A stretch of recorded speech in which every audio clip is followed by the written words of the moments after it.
اول خان نے خفیف سی مسکراہٹ کے ساتھ کہا، وہ لوگ بھی ہمارے معاشرے سے تعلق رکھتے ہیں، ان سے بھی کوتاہیاں ہوتی ہوں گی، لیکن انہیں بڑھا چڑھا کر بیان کیا جاتا ہے۔ قتل و ڈکیتی کی وارداتوں سے لے کر ٹریفک کی معمولی خلاف ورزیوں تک ہر روز ہزاروں افراد کا ہر سطح کے پولیس افسروں سے واسطہ پڑتا ہے، اور ہر شخص کا تجربہ مختلف ہوتا ہے۔ اچھے تجربات فرائض منصبی قرار دے کر بھلا دیے جاتے ہیں۔ لوگ اپنے تلخ تجربات کی کہانیاں بنا لیتے ہیں جو سینہ بسینہ پروان چڑھتی رہتی ہے۔ ہماری پولیس اتنی خراب نہیں ہے، تم نے پولیس والوں کی حمایت میں اچھی خاصی تقریر کر ڈالی۔ سلطان شاہ کے ہونٹوں پر جوابی مسکراہٹ تیرنے لگی۔ میں صرف یہ جاننا چاہتا تھا کہ مرنے والے کے بارے میں معلومات کون حاصل کرے گا؟ مقامی پولیس، اول خان نے کسی تاخیر کے بغیر جواب دیا۔ کوئی نتیجہ سامنے آنے تک حامد ان کے ساتھ رہے گا۔ تم نے بھی ان پر ایک چوکیدار مسلط کرنے کی ضرورت محسوس کی ہے؟ سلطان شاہ کھل کر ہنس پڑا۔ اول خان جھنجھلا گیا۔ حامد چوکیداری نہیں کرے گا، وہاں پہنچنے والی اطلاعات کو بلا تاخیر مجھ تک پہنچاتا رہے گا۔ علاقے کا تھانے دار اپنے ڈی ایس پی اور ایس پی کو جواب دہ ہوتا ہے۔ باقاعدہ چینل سے معلومات حاصل کرنے میں تاخیر ہو سکتی ہے۔ ابھی تک ہمیں یہ بھی معلوم نہیں ہے کہ مرنے والے کا تعلق حیدرآباد سے ہے یا میر پور خاص سے۔ ویرن لب کشائی کی ہم نے اپنے طور پر فرض کر لیا ہے کہ مراد حیدرآباد سے کراچی آیا ہوگا۔ وہ دونوں چھوٹے اور قریبی شہر ہیں۔ میر پور خاص سے سڑک کے ذریعے کراچی پہنچنے کے لیے وہ حیدرآباد سے ضرور گزرا ہوگا۔ اول خان بڑھتی ہوئی جرا سے بیزار ہونے لگا تھا۔ ابھی وہ کراچی ہی کی حدود میں ہوگا۔ میں نے چونکتے ہوئے کہا، موبائل فون پر اسے چھیڑ کر دیکھا جائے کہ وہ کیا کہتا ہے۔ اس وقت اس کا رد عمل ہمارے لیے رہنما ثابت ہو سکتا ہے، مگر اس کا موبائل فون تو حیدرآباد یا میر پور کے لیے ہوگا۔ سلطان شاہ نے اعتراض کیا۔ وہ موبائل فون کی آمد کا ابتدائی دور تھا، اسے ایک حیرت انگیز ایجاد اور فیشن کا درجہ حاصل تھا، مگر عام لوگ اس کی کارکردگی اور دائرہ کار کے بارے میں بہت زیادہ نہیں جانتے تھے۔ موبائل فون کے لیے کراچی سے حیدرآباد اور اس کے مضافات تک کے لیے ایک ہی زون ہے۔ اول خان نے مجھ سے مخاطب ہو کر کہا، تم اسے فون کرو، کام کی کوئی نہ کوئی بات مل ہی جائے گی۔ مراد ظریف کا موبائل فون کنیکشن دوسری کمپنی کا تھا۔ میں نے اپنے موبائل پر اس کا کوڈ اور نمبر ملایا تو دوسری گھنٹی پر ہی سلسلہ مل گیا۔ ہلو، کون بول رہا ہے؟ مراد کی آواز سے خوف اور گھبراہٹ کا اظہار ہو رہا تھا۔ مقبول چودھری کا خاص آدمی بول رہا ہوں۔ بڑے افسوس کی بات ہے کہ تم نے اپنا ایک آدمی مفت میں چھوڑ دیا۔ اس کی لاش حیدرآباد پہنچانے کا کرایہ کون دے گا؟ دوسری طرف سے سندھی زبان میں بے ساختہ جو کچھ کہا گیا وہ صوتی اعتبار سے میرے لیے ناقابل فہم تھا، مگر میرے لیے یہ جاننا مشکل نہیں تھا کہ مراد کے جواب کا وہ حصہ غلیظ ترین گالیوں پر مشتمل رہا ہوگا۔ اپنے غیر ارادی رد عمل کے اظہار کے بعد وہ بولا، تم جھوٹے بدمعاش کتے اور کمینے ہو۔ تم دیکھنا میں تمہارا کیا حشر کرتا ہوں۔ تمہارا دماغ خراب ہو گیا ہے مراد۔ میں نے غضبناک غراہٹ کے ساتھ اس کی بات کاٹ دی۔ مقبول تم پر بہت برہم ہے، وہ تمہیں کوڑی کوڑی کو محتاج کر کے دوبارہ فٹ پاتھ پر پہنچا دے گا۔ وہ میرا سائیں اور میں اس کا غلام ہوں۔ مراد ظریف کا لب و لہجہ یکا یک تبدیل ہو گیا۔ تم سچے ہو تو اب بھی سائیں مقبول چودھری سے میری بات کرا دو، میں اس کے قدموں میں گر کر اس سے معافی مانگ لوں گا۔ میری پورا اعتماد دھمکی نے مراد کو تذبذب میں ڈال دیا تھا، مگر اس نے حاضر دماغی سے کام لیتے ہوئے مفاہمت کے لیے ایک کڑی شرط رکھ دی تھی۔ میں نے بس لمحہ بھر کے لیے سوچا، پھر کہا، چند سیکنڈ توقف کرو، میں مقبول چودھری سے تمہاری بات کراتا ہوں۔ ان چاروں کی متجسس نگاہیں میرے چہرے پر مرکوز تھیں۔ میرے پاس مشق کرنے کا کوئی موقع نہیں تھا۔ میں نے قدر توقف کے بعد فون اپنے کان سے لگایا اور اپنی دانش میں مقبول چودھری کی آواز کی نقل کرتے ہوئے مجروح آواز میں کہا، مراد، آج تم نے میرا مان توڑ دیا۔ مجھے امید نہیں تھی کہ تم یہاں کر گولیاں برساؤ گے۔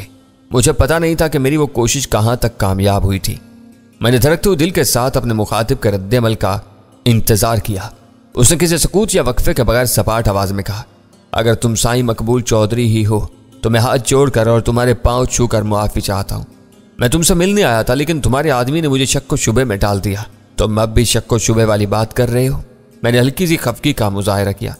کیا مجھ سے براہ راست بات کرنے کے باوجود تمہیں میرے اوپر یقین نہیں ہے؟ مجھے خوشی ہوئی کہ اسے میری بدلی ہوئی آواز پر شبہ نہیں ہوا۔ سائیں، فون پر اس کی لجلجائی ہوئی آواز ابھری، تم خود بتاؤ کہ اندھے وسوسوں میں کھرا ہوا آدمی کسی پر کیسے بھروسہ کر سکتا ہے؟ آج تک تم نے مجھے ملنے کی عزت نہیں تھی۔ میں گولی چلانے سے پہلے تک تم کو فون کرنے کی کوشش کرتا رہا، لیکن تمہارا فون انگیج تھا۔ میں کیا کرتا؟ اب تم نے مجھ سے بات کی ہے تو میرا نام لے کر مجھے مخاطب کیا ہے، بھلا میں شبے میں کیوں نہ پڑھوں؟ تم تو اتنے محتاط آدمی ہو کہ مجھے فون پر ہمیشہ مجھے میرے کوڈ سے پکارتے ہو۔ میرے ذہن پر لمحہ بھر کے لیے سناٹا سا چھا گیا۔ پھر مجھے یاد آیا کہ نسرین کے گھر سے برآمد ہونے والی فورڈ فاؤنڈیشن کی فائل میں جہاں جہاں مراد ظریف کا نام آیا تھا